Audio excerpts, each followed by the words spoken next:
அதிமுக சார்பில் சிறுபான்மையினர் பாதுகாவலன் அதிமுக என சென்னை கீழ்ப்பாக்கத்தில் நடைபெறும் கிறிஸ்துமஸ் விழாவில் பொதுச் செயலாளர் எடப்பாடி பழனிசாமி பேசினார். அதனை பார்ப்போம்.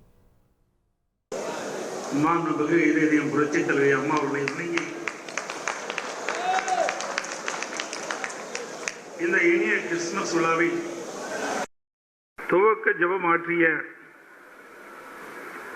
மரியாதைக்குரிய அருட்திரு எஸ் ஜெபராஜ் அவர்களே,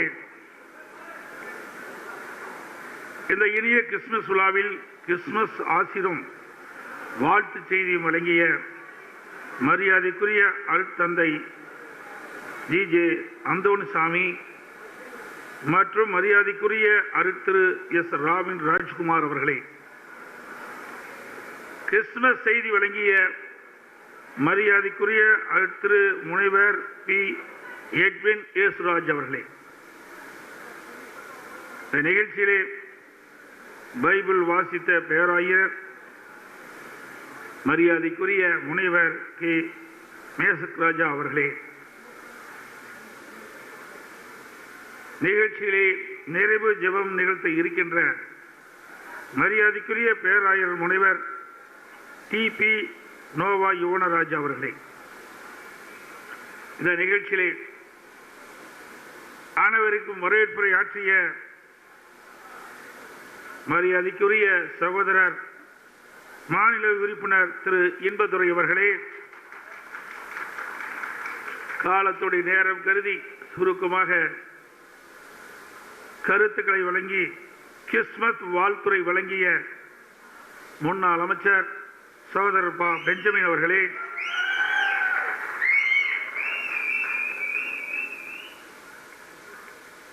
மற்றும் நன்றியுரையாற்ற இருக்கும் முன்னாள் அமைச்சர் சகோதரர் திரு சீதா செல்லபாண்டியன் அவர்களே, கிறிஸ்துமஸ் பாடல்கள் இசைத்த திரு ஜோஸ்வா மற்றும் திரு லேப்சன் ராஜ்குமார் குழுவினர் அவர்களே, இந்த இனிய கிறிஸ்துமஸ் தொகுத்து வழங்கி வரும் சகோதரர் திரு டி. ஜான் மகேந்திரன் அவர்களே,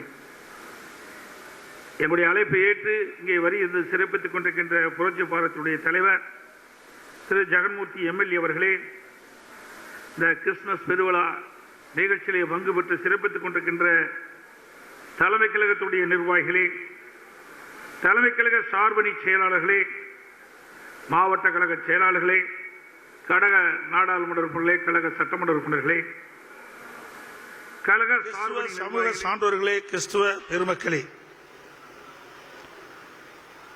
புரட்சித் தலைவர் மற்றும் புரட்சித் தலைவர் அம்மா ஆகியோரின் உண்மை விசுவாசியாக திகழும் கழக உடன்பிறப்புகளே, பத்திரிகையாளர்களே, ஊடக நண்பர்களே, கிறிஸ்துமஸ் விழாவிற்கு வந்திருக்கும் உங்கள் அனைவருக்கும் எனது மனமார்ந்த கிறிஸ்துமஸ் நல்வாழ்த்துக்களை முதலிலே தெரிவித்துக் கொள்கின்றேன். இயேசு கிறிஸ்துவின் பிறப்பு உலகெங்கிலும் உள்ள அனைத்து மக்களாலும் கிறிஸ்துமஸ் தினமாக மகிழ்வுடன் ஆண்டுதோறும் கொண்டாடப்பட்டு வருகிறது. அனைத்து இந்திய அண்ணா திராவிட முன்னேற்ற கழகத்தின் நிறுவன தலைவர் பொன்மனச்செம்மல் புரட்சி தலைவர் எம்ஜிஆர் அவர்கள் கிறிஸ்தவ மக்களை மிகவும் நேசித்தவர். தனது திரைப்படங்களில் இயேசு பிரானின் கருத்துக்களை பாடல்கள் வாயிலாக மக்களை நேர்வழிப்படுத்தியவர். உதாரணமாக ஒரு பாடல், புத்தன் இயேசு காந்தி பிறந்தது பூமியில் எதற்காக, தோளா ஏழைகள் நமக்காக என்றும், மற்றொரு பாடலில் முன்பு இயேசு வந்தார், பின்பு காந்தி வந்தார், இந்த மானிடர் திருந்திட பிறந்தார், இந்த மானிடர் திருந்திட பிறந்தார் என்ற பாடல் மூலம் இயேசு கிறிஸ்துவின் பிறப்பின் நோக்கத்தை பாமர மக்களும் தெரிந்து நல்வழி செல்ல வேண்டும் என விரும்பினார். அதேபோல மாண்புமிகு புரட்சி தலைவி அம்மா அவர்கள் தான் பெற்ற கல்வியும் நாணமும் கிறிஸ்துவ கல்வி நிறுவனங்கள் மூலமாக பெற்றதாக பெருமிதத்தோடு பல மேடைகளிலே கூறியுள்ளார். மாண்புமிகு அம்மா அவர்கள் கிறிஸ்துவ பெருமக்களை நேசித்தோடு மட்டுமல்லாமல் ஒவ்வொரு ஆண்டும் கிறிஸ்துமஸ் விழாவை அனைத்து இந்திய அண்ணா திராவிட முன்னேற்ற கழகத்தின் சார்பில் அனைவரோடும் இணைந்து கொண்டாடி மகிழ்ந்தார். சிறுபான்மை மக்களுக்கு அரசின் மூலம் எண்ணற்ற திட்டங்களை வகுத்து பல்வேறு நன்மைகளை கிடைக்கும்படி செய்தார். அம்மாவின் அரசும் அதை தொடர்ந்து செயல்படுத்தியது. உதாரணமாக சிறுசில புனித பயணம், அன்னை தெரசாவின் பெயரில் மகளிர் பல்கலைக்கழகம், மாபெரும் மக்கள் பணி செய்த பென்னி குயிக் போன்றவர்களுக்கு மணிமண்டபம், சிறுபான்மை மாணவர்களுக்கு கல்வி மானியம் மற்றும் கடன் உதவி, சிறுபான்மை கிறிஸ்துவ மக்களால் நடத்தப்படும் கல்வி நிறுவனங்கள் எந்த இடையூறுமின்றி இயங்க அரசின் முழு ஆதரவும் ஒத்துழைப்பும் வழங்கினார். இன்றைக்கும் இந்த இருவரும் தலைவரின் அடிச்சோட்டை பின்பற்றி அவர்களின் வழியில் சிறுபான்மை மக்களின் பாதுகாவலராக செயல்பட்டு வருகிறது. மேலும் சிறுபான்மை கிறிஸ்துவ மக்களை கௌரவிக்கும் விதமாக ஆண்டுதோறும் அனைத்து இந்திய அண்ணா திராவிட முன்னேற்ற கழகத்தின் சார்பாக கிறிஸ்துமஸ் விழாவை நாம் சீரோடும் சிறப்போடும் கொண்டாடி வருகிறோம். இயேசு கிறிஸ்து பிறந்து கிறிஸ்துமஸ் விழாவை கொண்டாடும் இந்த நன்னாளில் அவர் 2000 ஆண்டுகளுக்கு முன்னாலே நமக்கு போதித்த போதனைகள் இன்றைக்கும் நமக்கு பயனுள்ளதாக இருப்பதை நாம் நினைத்து பார்க்க வேண்டும். இயேசு பிரான் அவர்கள் தீய சக்திகளை அழிக்க உலகத்திற்கு ஒளியாக வந்தார். தீய சக்தியாக இருப்பவர்களை ஒளியின் வேஷம் தரித்தவர்கள் என்றும் மக்கள் அவரிடம் ஜாக்கிரதையாக இருக்க வேண்டும் எனவும் நமக்கு அறிவுறுத்தினார். மேற்சொன்ன கருத்தை விளக்க ஒரு கதை ஒன்றை கூற விரும்புகின்றேன். ஒரு ஊரில் ஒரு விவசாயி தனது விளைநிலங்களின் அருகில் ஒரு ஆட்டுப்பண்ணை வைத்து நிறைய ஆடுகளை வளர்த்து வந்தார். ஆடுகளை கண்காணிக்க மேய்ப்பவர்களையும் காவலாளிகளையும் நியமித்தார். நல்ல பராமரிப்பில் ஆடுகள் நன்கு வளர்ந்தன. இதை பார்த்த சில ஓநாய்கள் எப்படியாவது இந்த ஆடுகளை கவர்ந்து சென்று நமக்கு இரையாக்க வேண்டும் என திட்டமிட்டன. ஆனால் காவலாளியின் கண்காணிப்பு கடுமையாக இருந்தது. எனவே ஓநாய்கள் ஆடுகளை கவர்ந்து செல்ல முடியவில்லை. எனவே ஓநாய்கள் தந்திரமாக ஆடுகளை கவர்ந்து சென்று இரையாக திட்டமிட்டன. ஒரு நாள் இரவில் ஓநாய்கள் ஆட்டுத்தோலை தங்கள் மேல் போர்த்திக் கொண்டு கள்ள வாசல் வழியாக உள்ளே வந்து தாங்களும் ஆடுகள்தான் என்பதை போல நடித்து அப்பாவி ஆடுகளை நம்ப வைத்து தந்திரமாக அவைகளை அழைத்துச் சென்று தங்களுக்கு இரையாக்கி விட்டன. அந்த அப்பாவி ஆடுகள் தாங்கள் ஓநாய்க்கு இரையாகும் போதுதான் அந்த ஓநாய்கள் சுயரூபத்தை அறிந்து ஐயோ மோசம் போய்விட்டுமே என வருந்தின. இதிலிருந்து நாம் தெரிந்து கொள்ள வேண்டிய உண்மை, காலம் கடந்த ஞானோதயத்தால் ஒரு பிரயோஜனமும் இல்லை. இன்றைய அரசியலில் பரம்பரையாக தாங்களே பதவி சுகத்தை அனுபவிக்க வேண்டும் என்ற நோக்கத்தோடு வாக்கு வங்கியாக ஆட்டுத்தோலை போர்த்திக் கொண்டு வரும் ஓநாய் கூட்டத்தினரிடம் சிறுபான்மையினர் எச்சரிக்கையாக இருக்க வேண்டும் என்று கூற விரும்புகின்றேன். தீய சக்தியிடம் நாம் ஏமாந்து போய்விட்டால் பின்னர் விடியல் என்பதே இருக்காது. தமிழகம் இருளில் மூழ்கிவிடும். எனவே நாம் விழிப்புடன் செயல்படும் காலம் இது. திமுக ஆட்சிக்கு வந்து இந்த 50 மாத காலத்தில் சிறுபான்மை மக்களுக்கு அண்ணா திமுக அரசின் மூலம் வழக்கமாக கிடைத்து வந்த பல நல திட்டங்கள் இப்போது கிடைப்பதில்லை. உதாரணமாக அனைத்து இந்திய அண்ணா திராவிட முன்னேற்ற கழக அரசில் கிறிஸ்துவ இஸ்லாமிய அரசு உதவி பெறும் பள்ளிகளில் பணி நியமனம் ஒப்புதல்கள் தடையின்றி வழங்கப்பட்டது. தற்போது அந்த முன்மொழிகள் திமுக அரசில் ஒப்புதல் வழங்காமல் கிடப்பில் போடப்பட்டது. இதனால் பள்ளிகள் கல்லூரிகள் பாதிக்கப்பட்டுள்ளன. கழக ஆட்சியில் ஆலய கட்டுமானங்கள் தடையின்றி நடக்க அனைத்து இந்திய அண்ணா திராவிட முன்னேற்ற கழக அரசின் உதவி முழுமையாக கிடைத்தது. தற்போது அந்த நிலை இல்லை. சிறுபான்மையினருக்கு அரசால் ஒதுக்கீடு செய்யப்பட்ட நிலங்களை சிறுபான்மையினர் அனுபவத்தில் தொடர்ந்து இருக்குமாறு அனைத்து இந்திய அண்ணா திராவிட முன்னேற்ற கழக அரசில் ஒத்துழைப்பு இருந்தது. தற்போது அந்த நிலை இல்லை. அனைத்து இந்திய அண்ணா திராவிட முன்னேற்ற கழக ஆட்சியில் சிறுபான்மை மாணவர்களின் படிப்பிற்கான உதவித்தொகை மத்திய அரசிடம் பெறப்பட்டு முழுமையாக வழங்கப்பட்டது. தற்போது இந்த நிலை இல்லை. இப்படி அனைத்து இந்திய அண்ணா திராவிட முன்னேற்ற கழக ஆட்சியில் கிடைத்த நன்மைகள் இன்றைய விடிய அதிமுக அரசியல் கிடைப்பதில்லை என்பதை நீங்கள் அனைவரும் நன்கு அறிவீர்கள். அனைத்து இந்திய அண்ணா திராவிட முன்னேற்ற கழகம் என்கின்ற இந்த மாபெரும் இயக்கம் ஆட்சியில் இருந்தாலும் இல்லாவிட்டாலும் மக்களுக்காக, மக்களின் நலனுக்காக பாடுபடுகின்ற இயக்கம் அதிமுக இயக்கம்.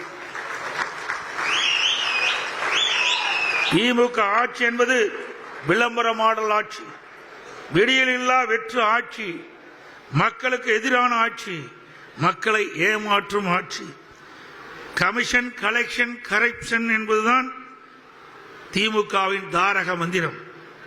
ஆனால் மக்கள் பயன்பெறுகின்ற வகையில் நல்ல ஆட்சியை அனைத்து இந்திய அண்ணா திராவிட முன்னேற்ற கழக அரசு தொடர்ந்து வழங்கி வந்தது. இந்திய துணைக்கண்டத்திலேயே முதன்மை மாநிலமாக தமிழகத்தை உயர்த்திய அரசு அனைத்து இந்திய அண்ணா திராவிட முன்னேற்ற கழக அரசு என்பதை இங்கே உறுதியாக நான் சொல்ல முடியும்.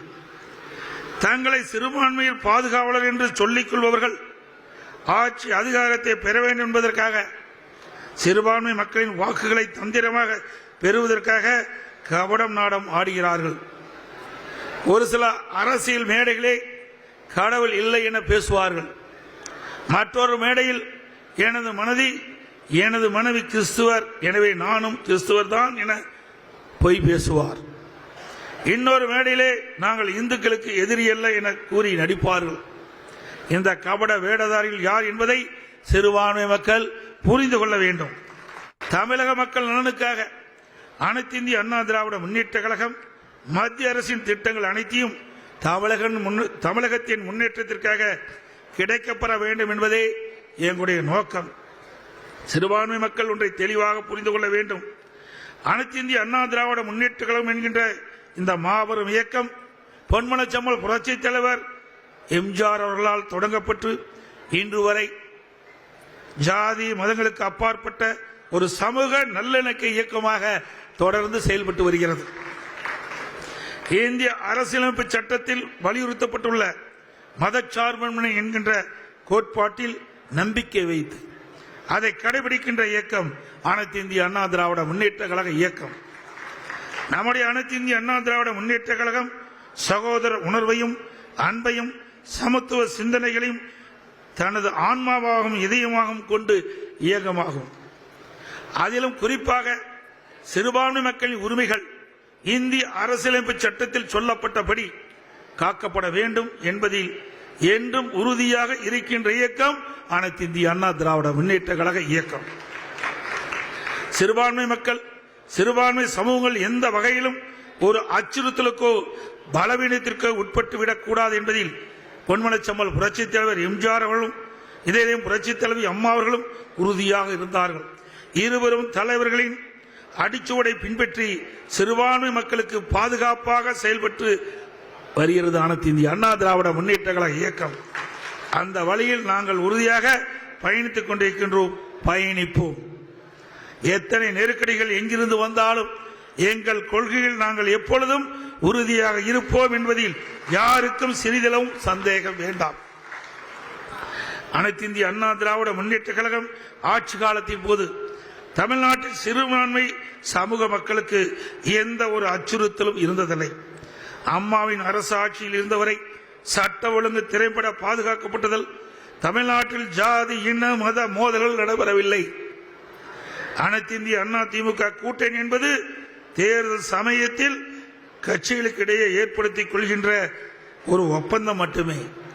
கொள்கை என்பது எங்கள் கட்சியினுடைய உயிர் மூச்சு போன்றது என்பதை இந்த நேரத்தில் தெரிவிக்க விரும்புகின்றேன். எனக்கு முன்னாலே பேசியவர்கள் கூட மரியாதைக்குரிய முனிவர் கே நேசக் ராஜா அவர்கள் குறிப்பிட்டார்கள்.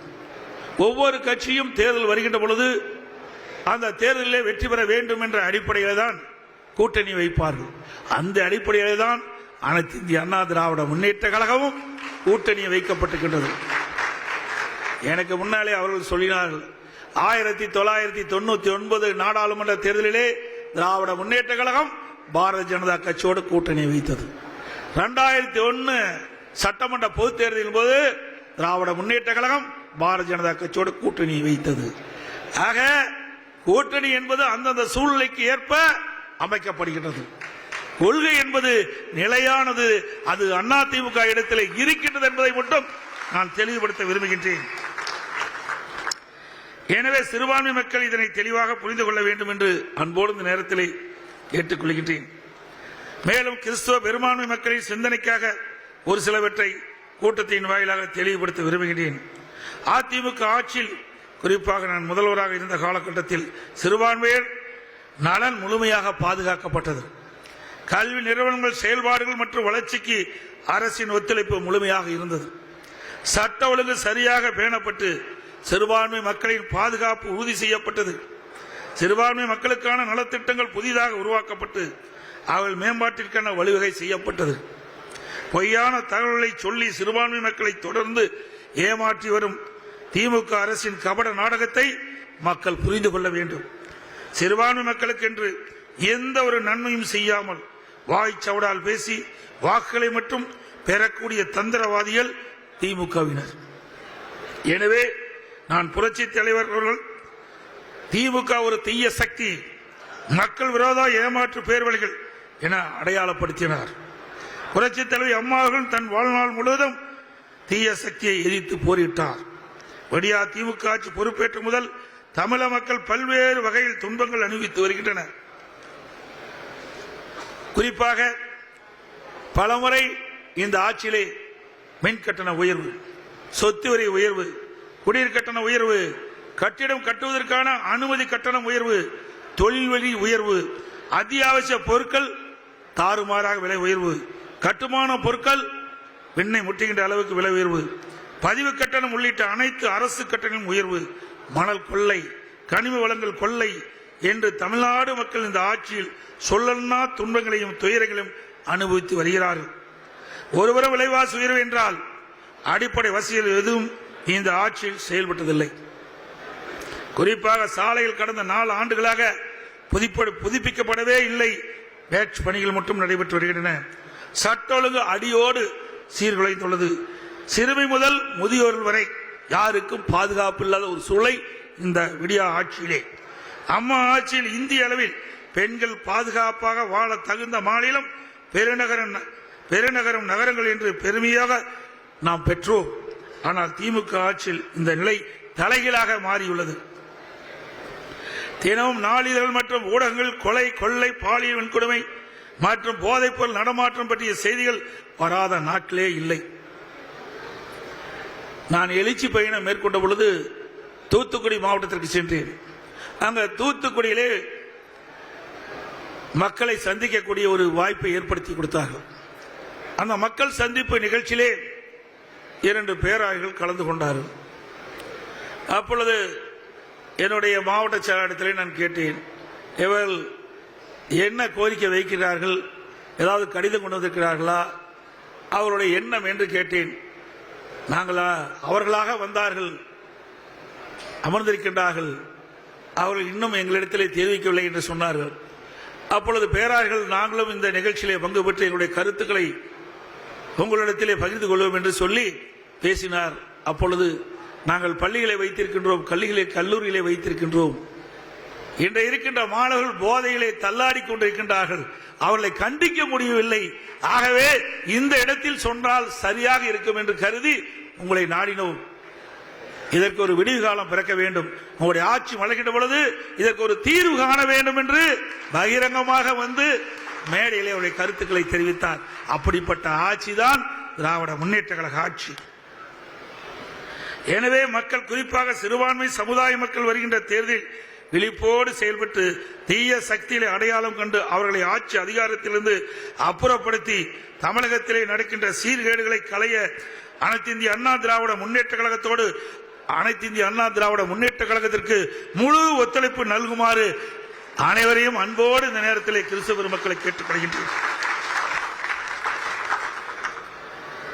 ஜாதி மதங்களுக்கு அப்பாற்பட்டு உண்மையான மதச்சார்பற்ற சமூக நல்லிணக்கத்தை பேணுகின்ற தமிழக மக்களின் வளர்ச்சிக்காக தொடர்ந்து பாடுபடுகின்ற அனைத்து இந்திய அண்ணா திராவிட முன்னேற்ற கழக கூட்டணியை ஆதரிக்கும்படி அன்போடு வேண்டுகிறேன். எனக்கு முன்னாலே மரியாதைக்கு முனைவர் கே.எஸ். மேசக் ராஜா அவர்கள் குறிப்பிட்டார். இன்றைக்கு அற்புதமான நாள். கிறிஸ்துவ பெருமக்கள் மகிழ்ச்சியோடு உங்களோடு நாங்களும் கிறிஸ்துமஸ் பெருவிழாவை மகிழ்ச்சியோடு கொண்டாடி கொண்டிருக்கின்றோம். இந்த நாள் டிசம்பர் 18 சிறுபான்மையர் உரிமை தினம் நாள். அந்த நாளிலே இந்த நிகழ்ச்சியை அறிவிச்சவர் பெஞ்சமின் அவர்கள் எங்களிடத்திலே தெரிவித்தார். அதன் அடிப்படையிலே இந்த ஒரு நல் நாளிலே சிறுபான்மையினர் உரிமை தினம், அந்த நாட்களிலே இன்றைக்கு நாம் இந்த விழாவை நாம் எடுத்துக்கின்றோம். இந்த விழா சீரும் சிறப்போடும் சிறப்பாக நடைபெற்றுக் கொண்டிருக்கின்றது. உங்கள் அனைவருக்கும் மீண்டும் எனது இனிய கிறிஸ்துமஸ் மற்றும் ஆங்கில புத்தாண்டு நல்வாழ்த்துக்கள் கூறி, புதிய ஆண்டிலே கர்த்தரின் கிருபையால் அனைத்து இந்திய அண்ணா திராவிட முன்னேற்ற கழக ஆட்சி மலர உறுதியாக இருக்க வேண்டும் என்று அன்போடு கேட்டுக்கொண்டு, அதோடு இங்கே பேசிய முனைவர் கே. மேசக் ராஜா அவர்களும் நம்முடைய முன்னாள் அமைச்சர் சகோதரர் பெஞ்சமின் அவர்களும் பல கோரிக்கைகளை இந்த நிகழ்ச்சியின் மூலமாக என்னுடைய கவனத்திற்கு கொண்டு வந்தார்கள். அனைத்து இந்திய அண்ணா திராவிட முன்னேற்ற கழகத்தை பொறுத்தவரைக்கும் நான் ஏற்கனவே குறிப்பிட்டதை போல மதத்திற்கும் ஜாதிக்கும் அப்பாற்பட்ட கட்சி அனைத்து இந்திய அண்ணா திராவிட முன்னேற்ற கழக கட்சி. அனைத்து மதத்தினரும் சமமாக பாவிக்கக்கூடிய இயக்கம் அனைத்து இந்திய அண்ணா திராவிட முன்னேற்ற கழக இயக்கம். அண்ணா திமுக பொறுத்தவரைக்கும் ஜாதியும் பார்க்க மாட்டோம், மதத்தையும் பார்க்க மாட்டோம். அவர் எந்த வகையிலே சிறந்தவர் என்பதை மட்டும் தான் பார்க்கவே முடியும். ஆகவே அனைத்து இந்திய அண்ணா திராவிட முன்னேற்ற கழகத்தை பொறுத்தவரைக்கும் அனைத்து மதமும் சமமாக கருதக்கூடிய ஒரு இயக்கம் அண்ணா திமுக இயக்கம் என்பதை மீண்டும் ஒரு முறை வலியுறுத்தி மிகச் சிறப்பாக எழுச்சியாக கிறிஸ்துமஸ் பெருவிழா நிகழ்ச்சியிலே கலந்து கொண்டிருக்கின்ற நம்முடைய கிறிஸ்துவ பெருமக்கள், பேராயர்கள் மற்றும் அனைத்து இந்திய அண்ணா திராவிட முன்னேற்ற கழகத்திலே பல்வேறு பொறுப்புகளை வைக்கின்ற நிர்வாகிகள், கூட்டணி கட்சி சேர்ந்த நிர்வாகிகள், பத்திரிகையாளர்கள், ஊடகங்கள் அனைவருக்கும் என்னுடைய இதயபூர்வமான நல்வாழ்த்துக்களை தெரிவித்து விடைபெறுகின்றேன். நன்றி, வணக்கம்.